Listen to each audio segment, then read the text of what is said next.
શનિ નડે પણ ભાઈ એ રાહુ ને શનિ ને એ બધા કોના છે? સૂર્યમંડળના ગ્રહ છે ને, સૂર્યની આજુબાજુ ઘૂમતા. તો એનો મતલબ એવો થયો કે સૂર્ય છે એ બાપ છે અને ચંદ્ર છે એ માં છે. માં અને બાપ એના મારફત ઉત્પન્ન થયેલો ગ્રહ. હવે એની સેવા ના કરે તો એની ભ્રમણ કક્ષા તૂટી કે ના તૂટે, અને ભ્રમણ કક્ષા તૂટે એટલે ગુરુત્વાકર્ષણ એને નડે. જ્યોતિષમાં કહેલું છે માણસ જયારે જન્મે ત્યારે સૂર્યમંડળ અને ચંદ્રની ચાંદની વચ્ચે એની આભા સ્કેન થઈ જાય. જે જન્મ થયો ને એને સ્કેન આપણે નહીં કરતા, પેલા ઝેરોક્સ કરીએ ત્યારે એવી રીતે આપણી કોપી થઈ જાય. અને એ આપણે કુંડળીમાં આ સમયે જન્મા ત્યારે એટલામો ગ્રહ અહીંયા હાલતો હતો. એટલે આપણને કે તમારો ચોથો રાહુ છે, 12મો ગુરુ છે, હા 6ઠ્ઠો બુધ છે, એ રીતે કુંડળી માંડે. હકીકતમાં એ આપણા શાસ્ત્રે ગોત્યું, એને આ લોકો કે એસ્ટ્રોલોજી. અને આ બધું જ જાણવું પડે. એટલે તો ભગવાન કૃષ્ણ પધાર્યા ત્યાં પુષ્ય નક્ષત્ર કઈ એવું નક્ષત્ર અને ચંદ્ર એના ઉપર આપણું લગ્ન નક્કી થાય. આપણે લગ્ન જોવડાવવા જઈએ ને ત્યારે સૂર્ય ઉપરથી ન કરે, ચંદ્ર પહોંચે છે કે નથી પહોંચતો તો લગ્ન જોવડાવે અને લગ્નના મુહૂર્ત કાઢે બ્રાહ્મણ. એનો મતલબ એવો છે કે માં વિના આ થતું નથી. ઘણા એવું છે ને, મને તો એક ભાઈ આવ્યા હતા, મને કે એક સાધુ કે અમારી પાસે આવ્યો કે આ સંપ્રદાય વાળો, એને માતા બાતાને માનવાનું ન હોય. મારો તો મગજ જતો રહ્યો. માતાને મારવાનું હોય એટલે હું એને એવું કેવું શું કરવું જોઈએ કે બાપાને જ પગે લાગવાનું. હું મા વિના બાપો ન કામો, બાપા વિના માં ના કામ. મા બાપ વિના સૃષ્ટિનું સર્જન થાય કેવી રીતે? એટલે તો પ્રકૃતિ અને પુરુષ કીધું. એમને તો થતું નથી. જીવ અને શિવ, શક્તિ અને શિવ, એના વિના તો સૃષ્ટિ નથી. પણ હવે એ ઊંડાણપૂર્વક જવું પડે. અને આજે કોઈ ઊંડામાં જવા માંગતા નથી. ઉપર ખાવું જ્યાં સબસદી આ કરીને આવ. અને એ બધું સમજાવવા બેસે તો 7 દાડા બિચારો કથામાં સમજાવી હું ને. આ એક જ શ્લોક આપણે 10-12 દાડા ત્યાં છે. હવે એક દાડામાં એને આખું પુસ્તક ક્યાંથી વાર્તા કરવી થાય નો. અને એટલે કીધું છે સર્વલોક મહેશ્વરમ, સર્વલોક મહેશ્વરમ. ગીતાના 5મા અધ્યાયનો 29મો શ્લોક કે જ્યારે મનુષ્ય પોતાને વસ્તુઓનો સ્વામી માને છે ત્યારે તે પોતાના ખરેખરા સ્વામીને ભૂલી જાય. હવે વસ્તુને સ્વામી માને ને, આ વસ્તુ પૈસો મારો પરમેશ્વર, બૈરી મારી ગુરુ, છોકરા સૈયા શાલિગ્રામ, તો સેવા કોની કરો? કારણ કે વસ્તુને પોતે માયનો સ્વામી, મને આના વિના હાલે.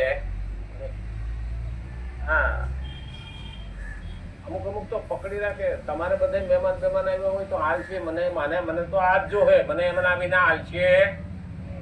આ વસ્તુને સ્વામી કીધું, વસ્તુને સ્વામી કહ્યું. હા, પેલા 4 છોકરાથી વેવાઈ આવ્યા.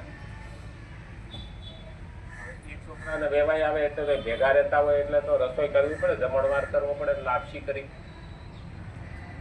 આની હોવે. ડોહા ઓસરીને બેઠા હતા કે ભાઈ મને લાડવા વિના નો હાલે, અમારે લાપસી ખાવી હોય તો ખાજો. હા, મારે તો લાડવા જ જોહે. તો ઓલી નાની કે બાપા હાટું લાડવા કરવાના છે. આ હું કઈ કરું ને લાડવા કઈ કરું? એ કે ઓલી ના મોટી હોય છે કે ઘી નાખી સોળીને 5 લાડવા હાથ કરી મેલ દે ને એમાંથી લાપસી માંથી કે હું હોય બીજું. હા, એટલે ઘી નાખી હમાઈ લાપસી સોળી અને 5 લાડવા કરીને મૂકી દે. બાપા તમારા લાડવા પેલા થઈ ગયા, હવે હું લાપસી કરી દઉં. આ તો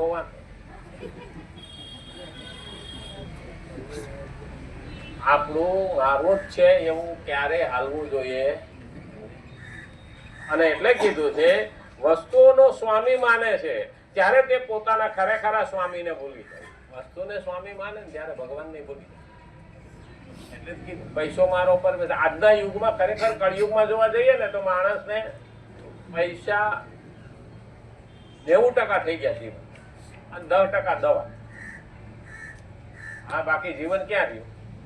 90% માણસ જીવે, દોઢી કરે, ડબલ કરે, રાત દાડો કરે, પણ જ્યાં જોવો ત્યાં પૈસા પૈસા, લાભ વિના આગળ વધે નહીં. એટલે આપણે ત્યાં તો કહેવત છે ને, લાલો લાભ વિના નો રોવે. આ લાલો નામ હોય તો ભાઈ કોઈ દુઃખ ન લગાડતા હોય. આ તો કહેવત છે જૂની, આપણા ગામડાના વડવા હોય કહેવત કરી છે. એને લાભ હોય તો લોકો. તો અહીંયા એ જ કીધું છે, ત્યારે તે પોતાના ખરેખરા સ્વામીને ભૂલી જાય, કારણ કે એ વસ્તુ ને સ્વામી માની ગયો. એટલે ભગવાન મારો સ્વામી છે એ ભૂલી ગયો. કેમ કે તે પોતાને જે વસ્તુઓ સ્વામી માને છે તેને જ તે વસ્તુઓ ચિંતન થયા કરે છે. જેને મહત્વ આપે ને એનું ચિંતન અહીંયા હાલે. હા, અરે ભાઈ આખી જિંદગી કર્યું હોય તો અંતકાળે એ જ દેખાય. આખી જિંદગી એ જ કર્યું હોય તો અંતકાળે એ જ દેખાય.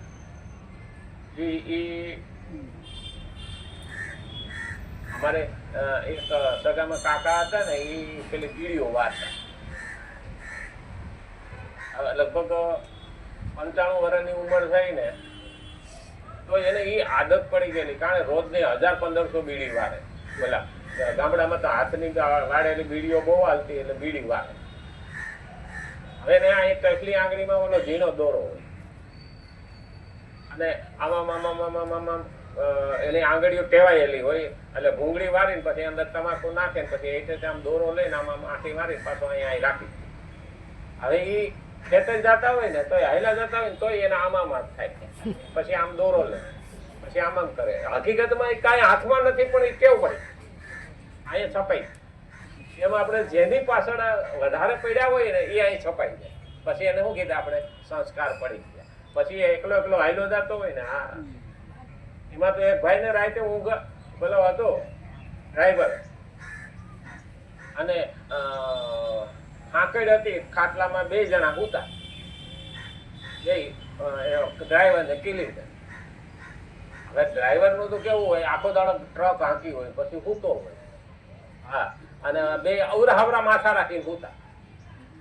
અને આને સપનામાં રાતે આવ્યું ટ્રક, અને આડે કઈ ઘોર પડ્યું, મારી બ્રેક. પછી અહીંયા છપાઈ ગયું હોય ને, મારી બ્રેક, તો ઓલો હૂતો તો એને ઉલાડી નાખ્યો હેઠો, ઓલો રાડો રાયડી કે મને પાટા મારે બ્રેક મારી કે. એ ટેવ પડી જાય. પછી એ ડ્રાઇવિંગ મૂકી દે ને તો પણ એના પગ તો બ્રેક મારતા જ રહે. જે પડે, જે વધારે કર્મ કર્યું હોય એ અહીંયા સંસ્કારો પડે. અને એટલે કીધું છે એકમાત્ર સ્વામી માનીને સાધકે સંસારમાં સેવકની જેમ રહેવું જોઈએ. આથી ભગવાનને જ સ્વામી માની. હવે ભગવાનને સ્વામી માનીએ ને, ઉપદ્રષ્ટા, હનુમંતા, ભરતા, ભોગતા ચ મહેશ્વર. ઉપદ્રષ્ટા એટલે ભગવાન બેઠો બેઠો જોવે છે. હનુમંતા એટલે આપણે ભક્તિ કરીએ તો અનુમતિ આપી. અને ઉપદ્રષ્ટા, હનુમંતા, ભરતા. ભરતા એટલે સ્વામી. ભરતા એટલે સ્વામી. હવે અહીંયા શું કીધું છે કે સ્વામી જ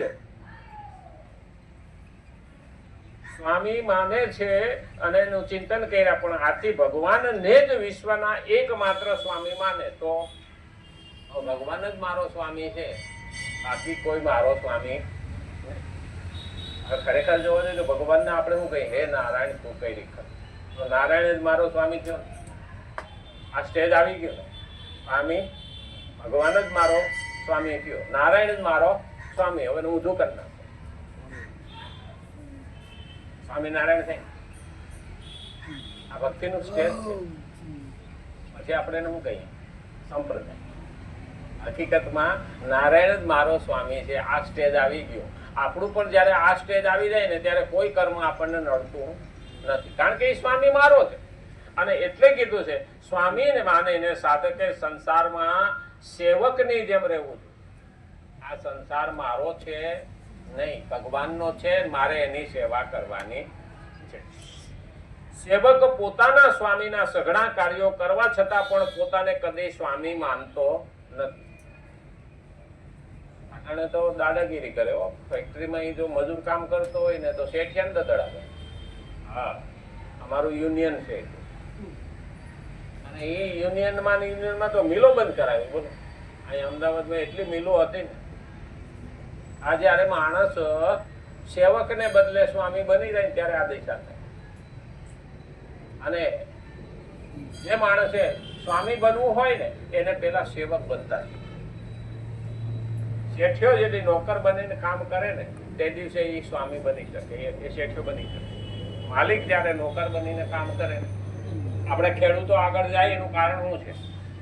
નારિયા તો સવારે 8 વાગે જાય, ઓઈલો 5 વાગ્યાનો પોગી ગયો હોય ખેતર, અને પછી કે ખેડૂત તો ગાડા ભરીને લઈ જાય, પણ તું તો હા દાળીએ ગયો તો ને, લુગડા ખખેરી સાંજે હાલતો થઈ ગયો, ઓઈલો દાળા રાતે આખી મહેનત કરે છે. પેલા તો બળદિયા રાખ્યા હોય તો એને પાણી પાવાનું, રાતે ઉઠીને ઘાસ નાખવાનું, આ તે ઈ કોણ કરે? જેટલી મહેનત કરે છે નોકરની જેમ એ સ્વામી બને. સંસારની સેવા સેવક બનીને કરે ને તો ભગવાન કહે છે તું મારો લાડકો બની શકે. હવે અહીંયા આ પહેલો મહત્વનો પોઈન્ટ છે. એમ થઈ ગયું નહીં? નથી આજે ગંભીર વાતાવરણ લાગે ને, ગરમી વધારે છે.